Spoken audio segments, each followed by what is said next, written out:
Esta semana en Vaticano, el Papa Francisco recibe a Mauricio Macri, el nuevo presidente de Argentina.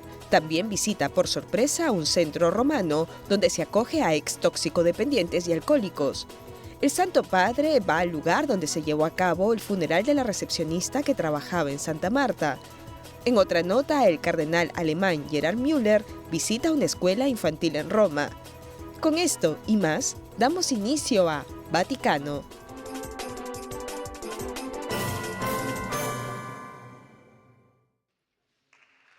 El lunes 29 de febrero, el Papa Francisco recibió a 150 miembros de la Compañía de Carabineros de Roma San Pedro, que colabora con los organismos competentes de la Santa Sede.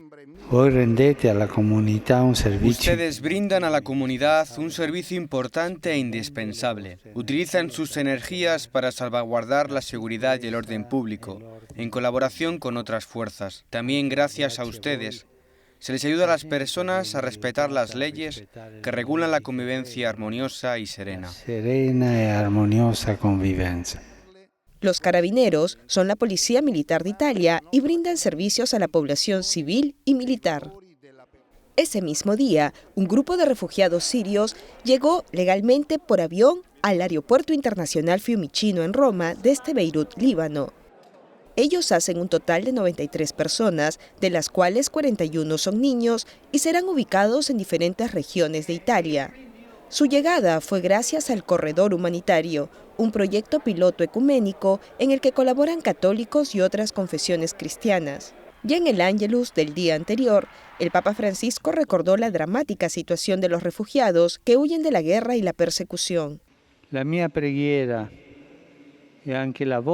Mi oración y también la vuestra tiene siempre presente el drama de los prófugos que huyen de las guerras y otras situaciones inhumanas. En particular Grecia y otros países que están en primera línea les están prestando a ellos una generosa ayuda, que necesita de la colaboración de todas las naciones. Una respuesta grupal puede ser eficaz y distribuir equitativamente el peso. Para ello es necesario tomar decisiones sin reservas en las negociaciones. El sábado 27, el Papa Francisco acudió al funeral de Miriam Wallow, una de las recepcionistas de la Casa Santa Marta, quien falleció en su departamento en Roma, donde estaba de licencia por maternidad. La mujer de 34 años de edad estaba embarazada de 7 meses y sufría diabetes. El funeral se realizó en la iglesia de San Stefano de los Abisinios, ubicada en terrenos del Vaticano. Hace un mes, el Papa Francisco recordó en el Ángelus a otra trabajadora fallecida de Santa Marta y dijo: no son solo empleados, sino parte de la familia en la casa. Y el mismo sábado, el Papa Francisco se reunió con el nuevo presidente de Argentina, Mauricio Macri, quien acudió al encuentro acompañado de su esposa. El presidente Macri asumió como mandatario en diciembre pasado y anteriormente fue el jefe de gobierno de Buenos Aires. Macri le dio varios regalos al Papa, incluyendo un poncho de lana y una cruz de Matará, el símbolo de la evangelización más antiguo conocido en América. Y continuando con su agenda del sábado, el Papa Francisco se encontró con empresarios italianos en el Aula Paulo VI en el Vaticano. El Santo Padre habló a más de 7.000 hombres y mujeres de negocios de la Asociación de Manufactureros más grande del país sobre su lema «Hacer juntos». Hacer juntos es la expresión que han elegido como guía y orientación. Inspira a colaborar, a compartir, a preparar el camino hacia relaciones reguladas por un sentido común de responsabilidad. Este camino abre el campo a nuevas estrategias, nuevos estilos, nuevas actitudes. Qué distinta sería nuestra vida si aprendiésemos en realidad día a día a trabajar, a pensar, a construir juntos. A construir insieme. Y el viernes 26 de febrero, como parte de sus visitas llamadas Viernes de Misericordia, el Papa Francisco llegó con Monseñor Fisichella al centro de la comunidad italiana de San Carlo para la Solidaridad, que está ubicado cerca de Castel Gandolfo. El centro trabaja para prevenir y combatir la exclusión social, centrándose especialmente en los que sufren a causa de la drogadicción. El Santo Padre escuchó sus testimonios, rezó y almorzó con ellos. Como recuerdo, firmó una imagen de Nuestra Señora de Luján, patrona de Argentina.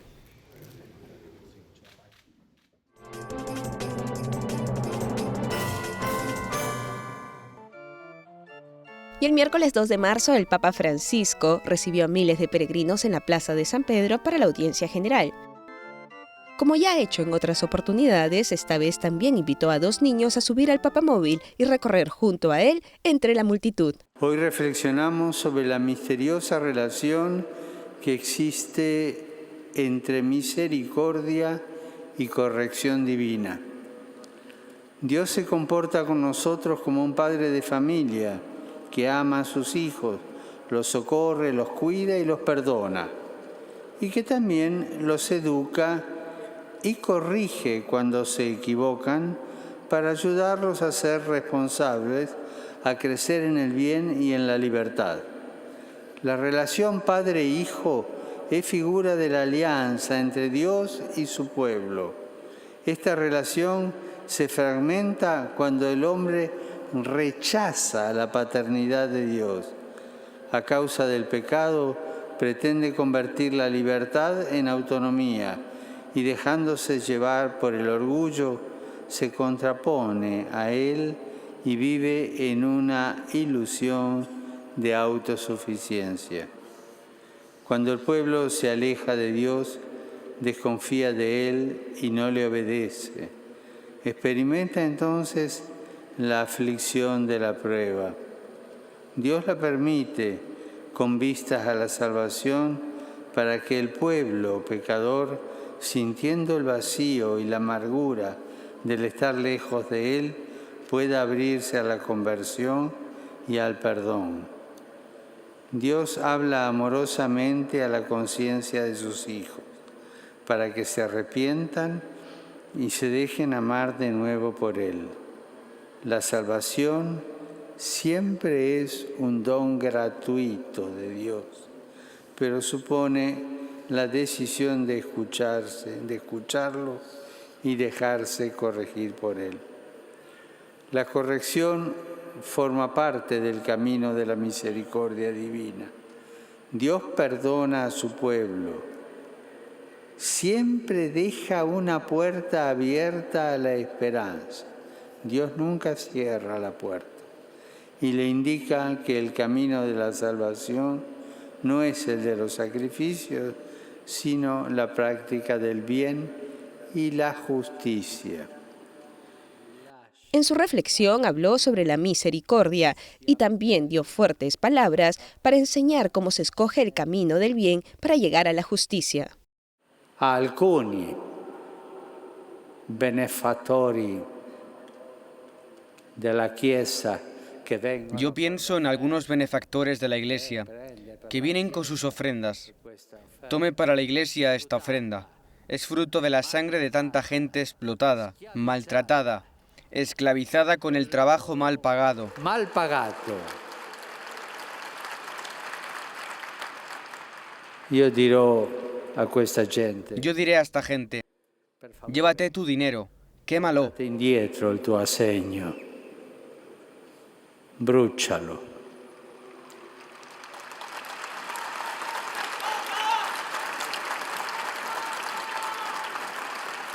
El pueblo de Dios, cioè la Chiesa, El pueblo de Dios, es decir, la Iglesia, no necesita dinero sucio, necesita corazones abiertos a la misericordia de Dios. cuori aperti alla misericordia di Dio.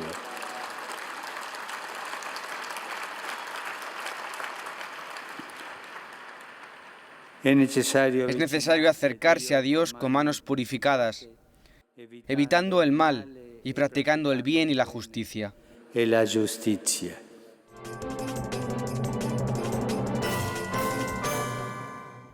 Este video aficionado fue registrado en Escocia en 2015. Se trata de un convoy militar que transporta armas nucleares. Las superpotencias desarrollan armas nucleares porque tienen la idea que con eso podrían detener a otras superpotencias. El resultado final de esto sería la paz mundial. ¿Puede imaginar que de alguna forma tenga sentido tomar el poder que Dios el Creador ha puesto en el átomo para convertirlo en el designio de un país para destruir otro? ¿Para que eso sirva a fines egoístas? ¿Acaso este es el uso correcto del don más grande de Dios, que es la creación en sí misma? En febrero, en la sede de la ONU de Ginebra, un grupo de trabajo multilateral para el desarme nuclear debatió sobre las medidas legales efectivas que son necesarias para prohibir el uso, prescribir y eliminar completamente las armas nucleares. Unos 70 países asistieron a las sesiones, incluyendo muchos de los estados aliados con armas nucleares, así como diversas organizaciones religiosas internacionales.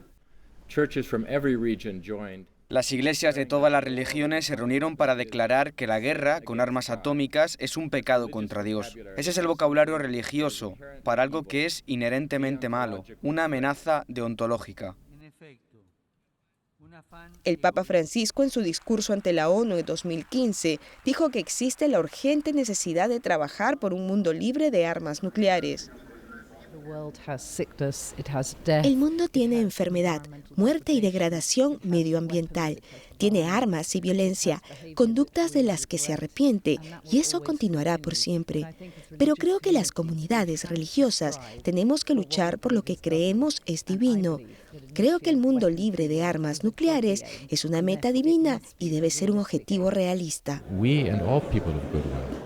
No creo que Dios eleva a los cristianos a una posición más alta que nadie. Tenemos que avanzar juntos y decir no, eso no somos nosotros.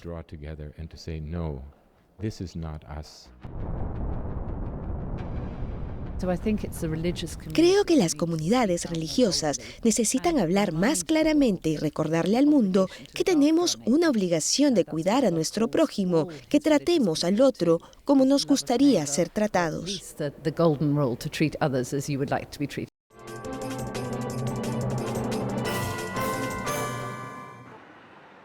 Nos encontramos en el Colegio Alemán de Roma, conocido comúnmente como la Scuola Germanica Romana. El colegio, a pesar de ser puramente alemán, se encuentra perfectamente integrado en la Ciudad Eterna. Aquí tienen la posibilidad de seguir los estudios durante toda la etapa escolar. El colegio alemán tiene raíces históricas y esa historia comienza hace 160 años y fue fundado por la comunidad alemana que vivía en Roma. A lo largo de los años, nuestra imagen, obviamente, ha cambiado un poco. Hoy la escuela es el lugar central entre los colegios extranjeros y la oficina diplomática y es llamada Escuela del Encuentro. Aquí el principal objetivo es enseñar a los niños de Italia de esta escuela a crear un encuentro fructífero entre la cultura alemana y la italiana y también mantener presente la cultura alemana aquí en este lugar histórico que es la capital de Italia.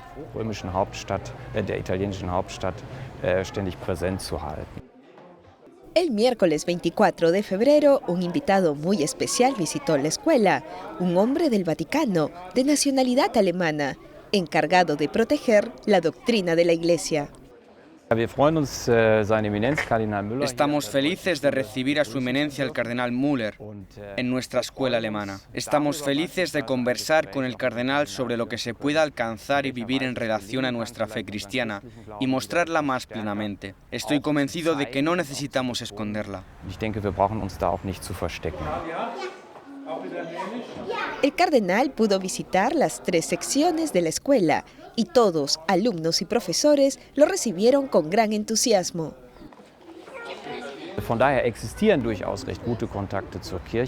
Tenemos muy buenos contactos con la Iglesia. También nuestros estudiantes son muy activos, por ejemplo, como acólitos en parroquias en donde también recibieron la primera comunión y la confirmación. Y otros pudieron conocer al cardenal en la Iglesia del Ánima, en donde confirmó a algunos de ellos. También ahora, en la visita del Papa a la Comunidad Luterana de Roma, los alumnos estuvieron presentes e hicieron las lecturas. Entonces el contacto con las iglesias es muy real. Von daher ist dieser Kontakt mit den Kirchen durchaus auch vorhanden. Después de visitar las diferentes instalaciones de la escuela, el cardenal Müller se dirigió al aula magna, donde le dieron una bienvenida muy especial. Un estudiante tocó una obra de piano. Durante el encuentro, los estudiantes pudieron hacerle preguntas. En una de sus intervenciones, el cardenal subrayó la importancia de la educación religiosa desde la niñez.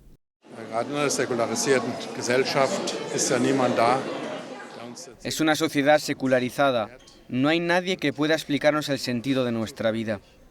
Nadie en la política se siente responsable de eso. La ciencia natural, quiero decir, no puede dar una respuesta porque es Dios quien nos da el horizonte más profundo, quien revela el misterio más hondo del ser y no puede ser reducido a una realidad simple que se coloca en lo más alto del mundo secular. En realidad, Él muestra algo que antes estaba escondido.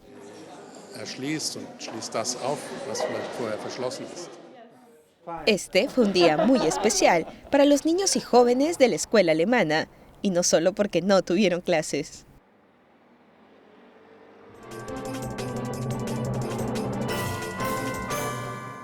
A comienzos de febrero se realizó en la sede de la ONU en Ginebra la Semana Mundial de la Armonía Interreligiosa. Esta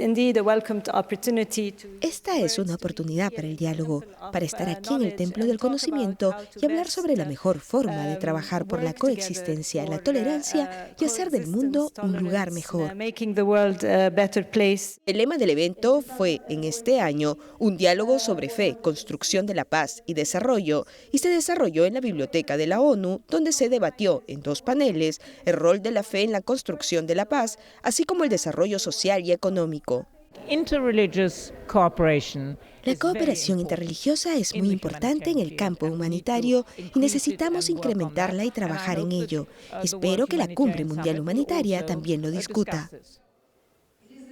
Los representantes de los Estados miembros, las organizaciones religiosas y las entidades de la ONU proporcionaron al diálogo un aporte desde las perspectivas musulmana y cristiana en estas 2 importantes áreas.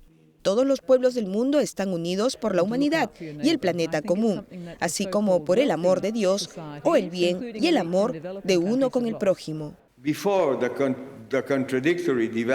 Ante el contradictorio desarrollo de un creciente rol público de la religión y la creciente discriminación y persecución de la gente de fe, surge una pregunta. ¿Son las religiones intolerantes o hay intolerancia ante la religión? De acuerdo al arzobispo Tomasi, la voluntad de muchos cristianos, judíos, musulmanes para dialogar y generar paz es un signo de esperanza, un signo de la presencia del reino de Dios. Creo que los muchos que dijeron hace 40 años como su religión, Dios está muerto, cometieron un gran error, en el sentido de que no calcularon ni entendieron el profundo sentido de la fe en la vida de los individuos y en las sociedades.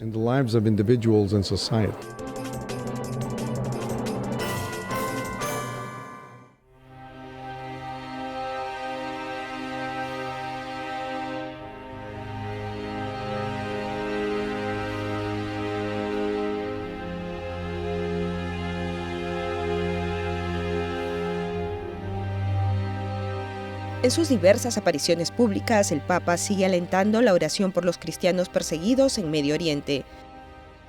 En Roma, ya en el terreno de lo práctico, funcionarios de la Iglesia y especialistas del Vaticano en Medio Oriente y el resto del mundo están trabajando juntos para proporcionar asistencia a sus campos de acción.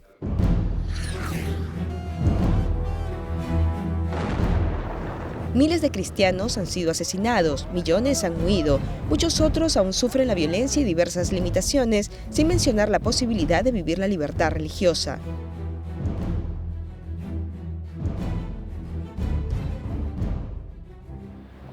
El vicario apostólico de los Emiratos Árabes explicó la naturaleza única de la Iglesia en su región.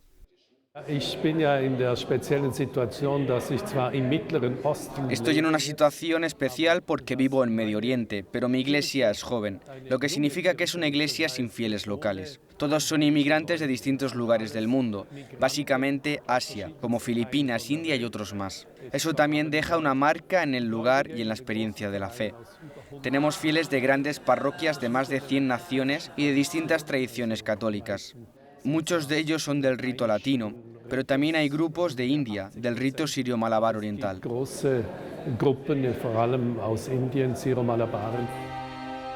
También llamó a la purificación de la memoria respecto a conflictos pasados en ambos campos, cristianos y musulmanes.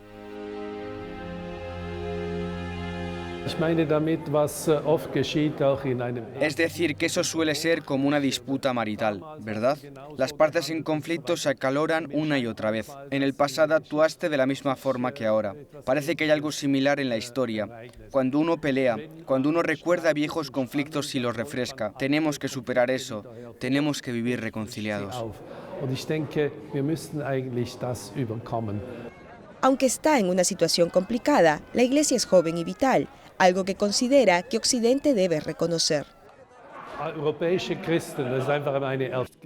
Los cristianos europeos que están de visita se impresionan por el hecho de que las iglesias están repletas. Los europeos prefieren tener más espacio y no ser aplastados por un indio o por un filipino. Pero por otro lado, eso ha creado una nueva vitalidad en la cristiandad y en la fe cristiana, que tal vez ya no experimentan más en casa. Cuando digo que necesitamos salir de nuestro pedestal, quiero decir que no debemos vernos como el pico de la historia humana, sino que necesitamos tener coraje. Todos somos humanos, con nuestras debilidades humanas individuales. Einfach Mut haben müssen, wir sind Menschen wie alle anderen, mit unseren Stärken und mit unseren Schwächen.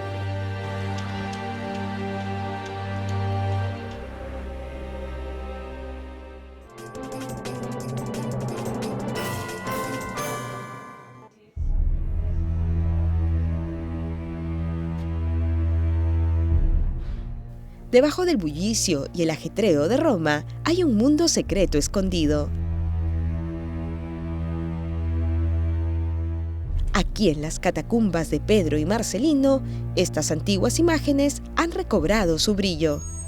La restauración de esta parte importante de la historia estuvo a cargo de la Pontificia Comisión de Arqueología Sacra y una fundación de Azerbaiyán. Este es un momento particularmente importante cuando se da en el mundo algunos choques entre culturas y religiones. Es importante tener las catacumbas, porque por un lado tenemos el mundo clásico y el mundo cristiano, y por otro lado a una nación sita, que ayuda a sostener la catolicidad y la cristiandad en uno de sus símbolos fundamentales, las catacumbas. Símbolos fundamentales como son las catacumbas. Esto es muy importante por el trabajo de colaboración entre el mundo cristiano y el islámico. Esa es la gran noticia. El trabajo fue presentado como un símbolo de unidad cultural de la gente. Es una herencia cultural y la cultura de todos nosotros y de toda religión.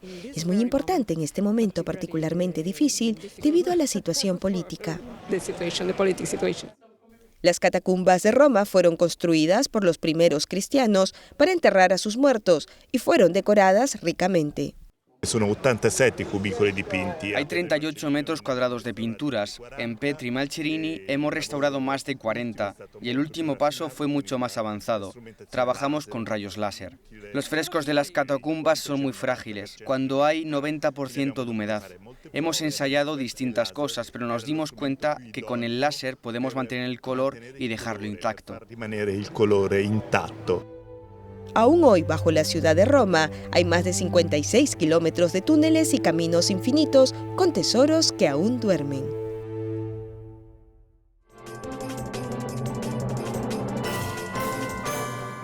I'm Father Mark Haydú here in the Vatican. Soy el padre Mark Haydú y estoy aquí ante una hermosa obra en la Galería de Pinturas Vaticana.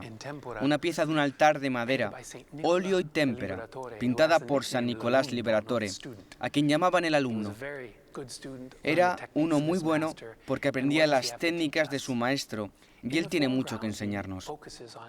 En el fondo se centra en María Magdalena, aquella María a la que conocemos que fue encontrada fuera del templo y a quien aprendieron porque fue encontrada en pecado. Ellos le preguntan a Jesús si podía perdonarla o no y Jesús les dice a todos: el que esté libre de pecado, que tire la primera piedra. Ella, que vivía en pecado, fue transformada por ese acto de misericordia de Jesús. Mira, nadie te condena y yo tampoco. Anda y no peques más. Le dice Jesús. Y ahora ella está a los pies de la cruz. Ella es una de los discípulos fieles, una a quien se le ha perdonado mucho y ha sido muy amada. Y ella nos muestra la actitud que debemos tener a los pies de la cruz con la sangre que se derrama y nos perdona. Ella se arrodilla en oración con su hermoso cabello.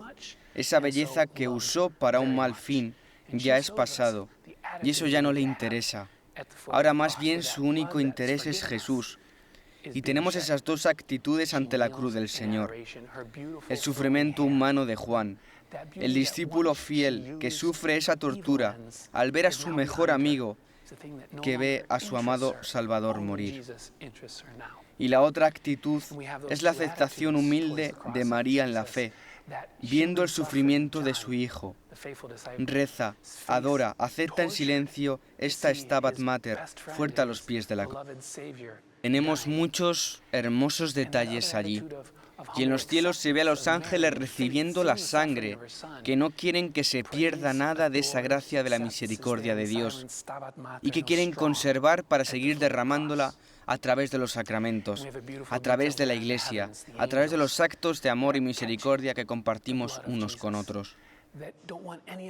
Así que mientras meditamos en el misterio de la pasión, podemos meditar en cómo esa pasión nos ha perdonado nuestros pecados. Seamos misericordiosos y amorosos con nuestro prójimo. Pasemos más tiempo frente a Jesús, frente al tabernáculo, frente a su cruz, y meditemos en cómo ese amor, esa misericordia se ha compartido en nuestras vidas y cómo podemos compartir esa misericordia, ese amor con nuestros hermanos y hermanas. Que Dios los bendiga. And then how can we share that mercy and that love with our brothers and sisters? God bless you.